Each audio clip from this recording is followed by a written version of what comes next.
ప్రముఖ యాంకర్ సుమ ఒక real estate company వివాదంలో చిక్కుకున్నారు. రాకీ అవెన్యూస్ అనేటువంటి ఒక రియల్ ఎస్టేట్ సంస్థ అతి తక్కువ ధరకే ఇంటి నిర్మాణాలు చేపట్టి మీకు ఇస్తాము అని చెప్పి కస్టమర్ల దగ్గర నుంచి డబ్బులు దండుకొని వారిని మోసం చేసినటువంటి నేపథ్యంలోనే ఆ సంస్థకు బ్రాండ్ అంబాసిడర్గా ఉన్నటువంటి సుమ గారిని కొంతమంది కస్టమర్లు అప్రోచ్ అవ్వడం, ఆవిడ ఆ కస్టమర్ల తరపున వకాల్తా పుచ్చుకొని ఆ కంపెనీ యాజమాన్యంతో మాట్లాడేటువంటి ప్రయత్నం చేసినటువంటి నేపథ్యంలోనే ఇప్పుడు సుమగారు ఈ రియల్ ఎస్టేట్ వివాదంలో అయితే చిక్కున్నారు. ఆ వివాదాన్ని పరిష్కరించే దిశగా సుమగారు అడుగులు వేస్తున్నటువంటి నేపథ్యంలోనే అసలు రియల్ ఎస్టేట్ సంస్థలు ఈ ప్రీ లాంచింగ్ పేర్లతో ఎందుకు కస్టమర్లని మోసం చేస్తున్నాయి, ఎలా మోసం చేస్తున్నాయి అనేదాన్ని మనం విశ్లేషణ చేసుకునేటువంటి ప్రయత్నం చేద్దాం. ప్రస్తుతం మనతో పాటు ఉన్నారు ప్రముఖ రియల్ ఎస్టేట్ నిపుణులు స్రవంతి ఎల్లాసిరి గారు. వారితో మాట్లాడదాం. స్రవంతి గారు నమస్తే. నమస్తే కృష్ణ గారు. ప్రీ లాంచ్ పేరుతో ఎన్నో రియల్ ఎస్టేట్ కంపెనీలు కస్టమర్లని మోసం చేస్తూ ఉన్నాయి.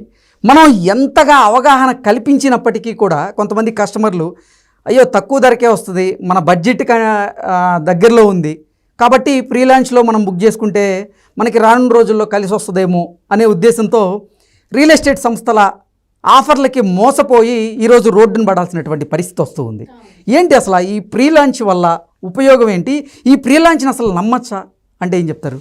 యాక్చువల్గా ప్రీ లాంచ్ అనేది ఒక బ్యూటిఫుల్ కాన్సెప్ట్ అండి. ప్రీ లాంచ్ అంటే ఏంటి అంటే ఇప్పుడు ఒక కంపెనీ, ఒక సంస్థ ఒక ఏరియాలో ఒక ఫ్లాట్, ఒక కమర్షియల్ లేకపోతే ప్లాటింగ్ అనుకుందాం, వాళ్ళు ముందుగా అక్కడికి వెళ్ళి వాళ్ళ ప్రాజెక్ట్ని స్టార్ట్ చేసే లోపల అక్కడ మార్కెట్ ఎలా ఉంది, ఏ ప్రైస్లో పెడితే వర్కౌట్ అవుతుంది, దీనికి ఎలాంటి సెక్టార్ ఆఫ్ ఆడియన్స్ కనెక్ట్ అవుతారు అనేది మార్కెట్ ఎనాలిసిస్ని ప్రీ లాంచ్ అంటారు.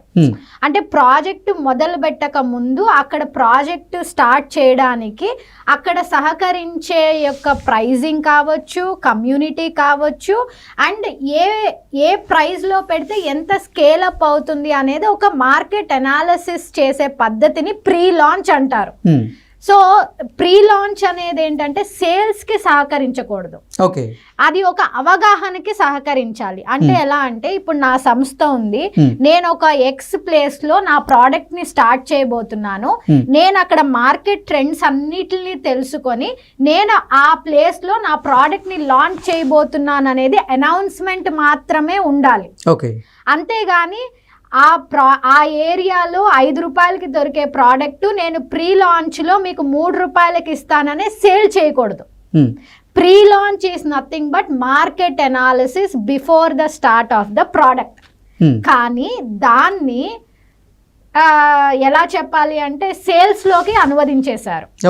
అంటే కట్టక ముందు మీకు తక్కువ రేట్లో దొరుకుతుంది, హ్యాండ్ ఓవర్ టైం కి మీకు ఇది 3 అవుతుంది, 2 అవుతుంది అని ఒక సగటు మనిషి యొక్క మైండ్ సెట్ ని అట్రాక్ట్ చేసే పద్ధతి అది.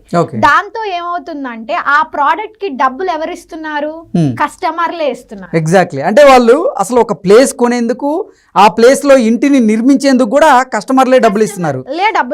అంటే ఒక ప్రోడక్ట్ స్టార్ట్ చేయాలి అంటే దానికి కావాల్సిన క్యాపిటల్ ఒక ఎక్స్ క్రోర్స్ ఆఫ్ అమౌంట్, అంటే ఆ ఎక్స్ క్రోర్స్ ఆఫ్ అమౌంట్ తో ప్రిపేర్ అయ్యి ఏ బిల్డరు ఏ రియాలిటరు రావటం లేదు.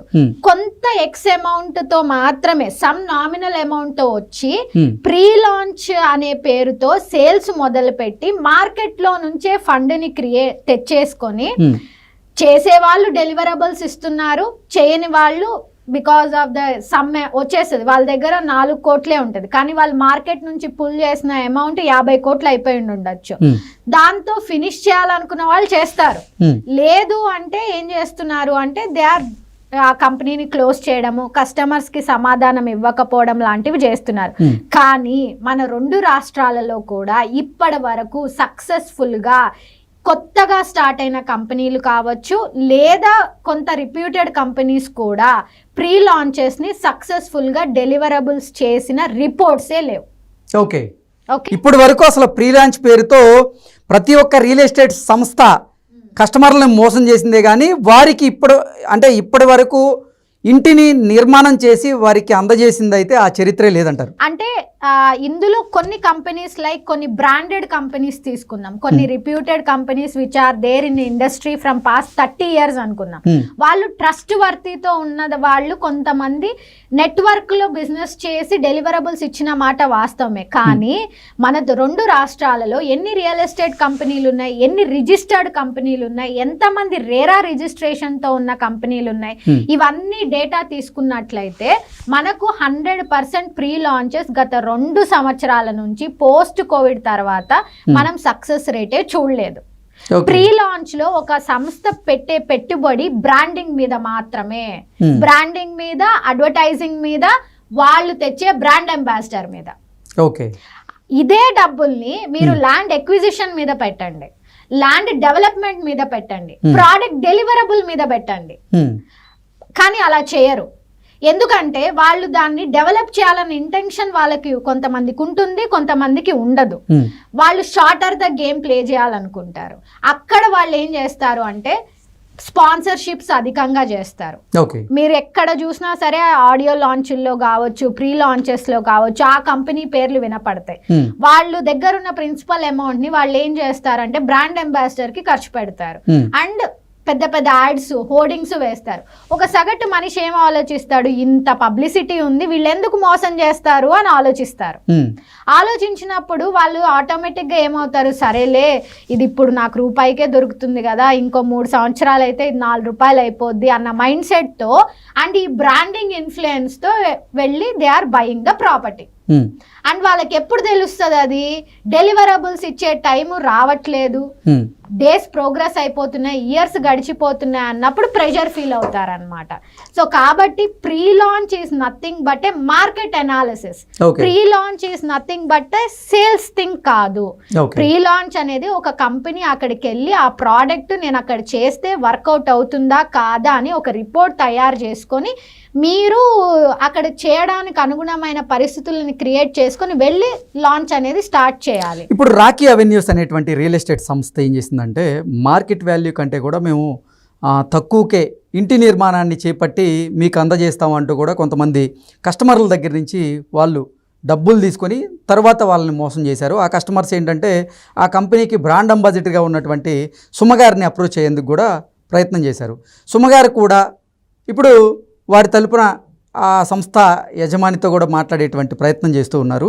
ఈ రియల్ ఎస్టేట్ వివాదంలో ఆవిడ చిక్కుకున్నారు. దీన్ని ఎలా చూడొచ్చు అసలు? అంటే బ్రాండ్ అంబాసిడర్కి ఈ కస్టమర్లకి సంబంధం ఉంటుందా ఈ అంశంలో? అంటే ఏం చెప్తారు? Brand ambassador is nothing but they are taking the brand ని ప్రజల్లోకి తీసుకెళ్లే ప్రయత్నం చేస్తారు. అంటే ఇప్పుడు సుమగారి అభిమానులు ఉంటారు కొంతమంది. సుమగారు ఆ బ్రాండింగ్ చేసిన దాన్ని చూసి అరే సుమగారు చేశారంటే ఈ బ్రాండ్ అంటే ఈ సంస్థని నమ్మచ్చు అని కొంతమంది ఆ సంస్థలో పెట్టుబడులు పెట్టి ఉండొచ్చు కదా, దానివల్ల వీరే కదా లాస్ అయ్యేది. అంటే అలాంటి సమయంలో వీరు ఇప్పుడు అంటే కస్టమర్స్ సుమగారి దగ్గరికి వెళ్ళి అడగడం తప్ప రైటా అంటే ఏం చెప్తారు? అంటే ఇది లాజికల్ గా మాట్లాడితే కృష్ణ గారు, బ్రాండ్ అంబాసిడర్స్ కి ప్రోడక్ట్ తో అసలు సంబంధం ఉండదు. వాళ్ళు ఒక అగ్రిమెంట్ చేసుకుంటారు ఆ సంస్థతో, దానికి వాళ్ళు దే విల్ గెట్ పెయిడ్. వాళ్ళ రెమ్యునరేషన్ ఎంత ఉందో అంత పే చేసుకుంటారు. సో వాళ్ళకు ఒక కాంట్రాక్ట్ ఉంటుంది, 1 year ఉంటుంది, 2 years ఉంటుంది, 3 years ఉంటుంది. వాళ్ళకి ఆ కంపెనీ ఏ ప్రాజెక్ట్ చేస్తుంది, ఆ కంపెనీ ఎట్లా రన్ అవుతుంది, ఇవన్నీ వాళ్ళకి అవగాహన ఉండదు. వాళ్ళు ఒక తెనాలి డబల్ హార్ట్స్ మినపగుళ్ళు యాడ్ ఎట్ట ఫీల్ అయి ఉంటారో సుమ గారు, అలాగే ఈవిడ కూడా ఇది ఫీల్ అయి ఉంటారు. బట్ ద పాయింట్ ఏంటంటే అది ఫుడ్, ఇది ఇన్వెస్ట్మెంట్. అది నచ్చకపోతే ఇంకో ప్యాకెట్ కొంటాం.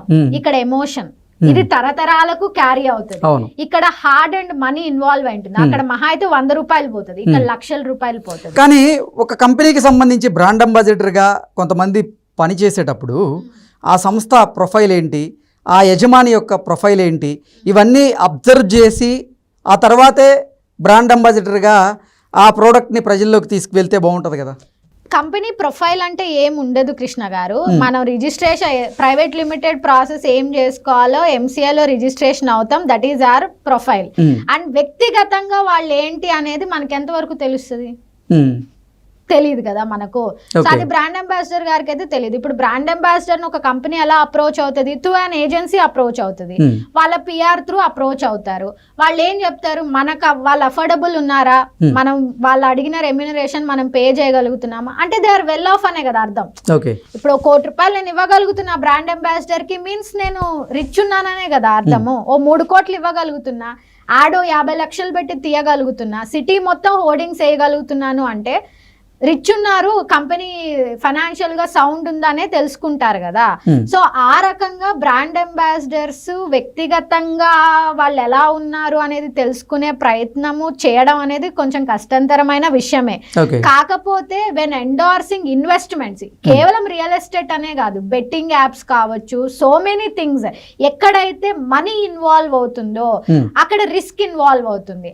ఆ రిస్క్ ని ఎవరు మానిటర్ చేస్తారు? బ్రాండ్ అంబాసిడర్ మానిటర్ చేస్తారా, కంపెనీ యాజమాన్యం మానిటర్ చేస్తుందా, లేదా బ్రాండింగ్ హోర్డింగ్స్ వేస్తున్న ఏజెన్సీస్ వాటిని చూస్తారా అంటే మనం చెప్పలేము అది. ఎందుకంటే ఆ యాజమాన్యం ప్రిపేర్ అయ్యి వస్తారు, మా టార్గెట్టే మేము పెద్దగా బ్రాండింగ్ చేయాలి, పెద్ద బ్రాండ్ అంబాసిడర్ ని పెట్టుకోవాలి, మా సేల్స్ మేము ఫినిష్ చేయాలి. సో ఇక్కడ మూలకారకులు కంపెనీ వాళ్ళే ఉంటారు. సో కాబట్టి కస్టమర్స్ ఆవిడ దగ్గరికి అప్రోచ్ అవ్వడం ఏంటంటే అది అవుట్ ఆఫ్ వాళ్ళ క్యూరియాసిటీ, మేము వెళ్ళాలి మాట్లాడాలి. కానీ ఆవిడకి కూడా వాళ్ళు సమాధానం చెప్తారో చెప్పలేరు అనేది చెప్పలేము. ఎందుకంటే ఒక 100 కోట్లు సంపాదించిన తర్వాత అతన్ని ఎలా ప్రొటెక్ట్ చేసుకోవాలో తెలియకుండానే ఉంటుందా? మరి అలాంటప్పుడు నేను అదే అంటున్నా, మీరు ఇన్వెస్ట్మెంట్ చేసేటప్పుడు బ్రాండ్ అంబాసిడర్లని కాదు, బ్రాండింగ్ని కాదు, డాక్యుమెంట్ని చూడండి. మీ ప్లాట్, మీ ఇల్లు మీకు కనపడే పొజిషన్లో ఉంటేనే కొనండి. అసలు ప్రీ లాంచ్ ఏదన్నా ఆఫర్లో వచ్చినప్పుడు మనం ఏదన్నా ఒక ప్లాట్ కొనాలి లేదా ఫ్లాట్ కొనాలని సర్టెన్ అమౌంట్ పెట్టుబడిగా ఆ కంపెనీకి గనక చెల్లిస్తే వారు రిసిప్ట్ ఒక్కటే ఇస్తారా, లేదంటే డాక్యుమెంటేషన్ కూడా ఇస్తారా? లేదా ప్రీ లాంచ్ లో అసలు ఓన్లీ రిసిప్టే ఉంటుంది, అది కూడా వైట్ అమౌంట్ కే ఉంటుంది. కొంతమంది అది కూడా ఇవ్వని పరిస్థితి. ఎందుకంటే మీరు ప్రీ లాంచెస్ లో తీసుకుంటే బిఫోర్ అక్విజిషనే వెళ్ళిపోతారు. అంటే ఇప్పటి వరకు టర్మ్స్ లో ఉండగానే ప్రోడక్ట్ ని తీసుకొచ్చేస్తారు బయటకి. సో ఇంక ఏముందని డాక్యుమెంట్ చేస్తారు మీకు? ఇప్పుడు ఎంఓయూ ఉంటది, దాన్ని దట్ ఈస్ నాట్ వ్యాలిడ్ అసలు. ఇంతకు ముందు పూర్వకాలంలో మనం కాగితాల మీద రాసుకునేవాళ్ళం.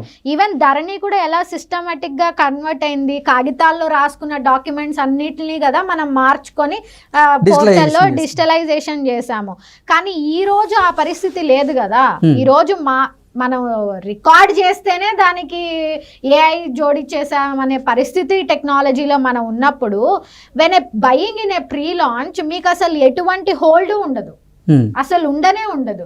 ఎందుకంటే మీరు ఏ అకౌంట్ కి డబ్బులు కొడతారో వాళ్ళు company it will be having multiple accounts. Pre launch అంటేనే రిస్క్ తో కూడుకున్నది. కాబట్టి మీరు ప్రీ లాంచ్ లోకి వెళ్ళేటప్పుడు నేనేమంటా అంటే మీరు కొనాలని డిసైడ్ అయ్యారు, రిస్క్ లేకుండా కొనాలి అనుకుంటే ఎండ్ ప్రోడక్టే కొనండి. ఆ 1000-2000 దగ్గర ఎందుకు ఆలోచించడం? ప్రీ లాంచ్ మీద అవగాహన కల్పించేందుకు ఎన్నో ఇంటర్వ్యూస్ చేస్తూ ఉన్నారు మీరు.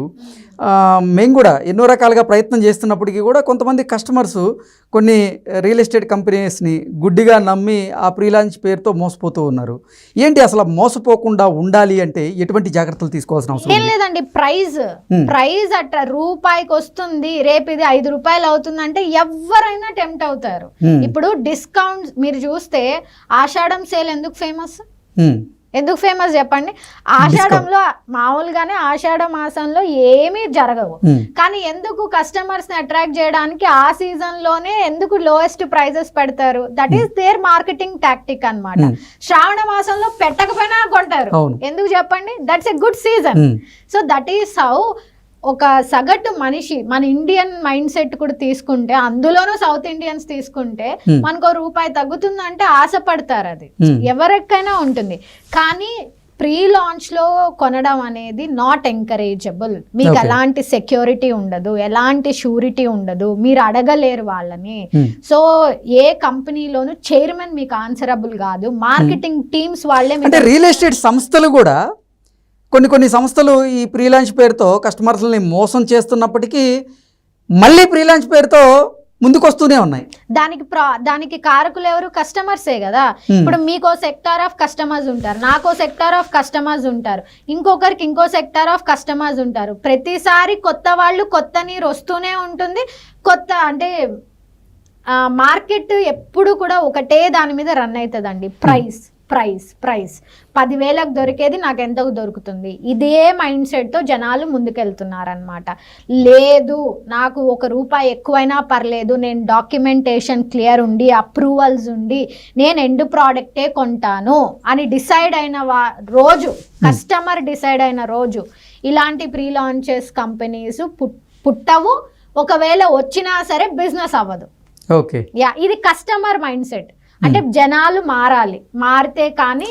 మధ్యతరగతి మనుషుల ఆశలతో ఈ రియల్ ఎస్టేట్ కంపెనీలు అయితే ఆడుకుంటున్నాయి ఫ్రీలాన్స్ పేరుతో. సో ఇప్పటికైనా సరే మధ్యతరగతి ప్రజలు వారు ఏదైనా కొనాలి, ఇన్వెస్ట్ చేయాలి అనుకుంటే ఆలోచించి ఆచితూచి నిర్ణయం తీసుకోవాల్సిన అవసరం అయితే ఉందండి. భూమి ఎప్పటికైనా పెరుగుతుంది. మీరు కొనే భూమి అయినా, ఫ్లాట్ అయినా, కమర్షియల్ అయినా ఎప్పటికైనా పెరుగుతుంది.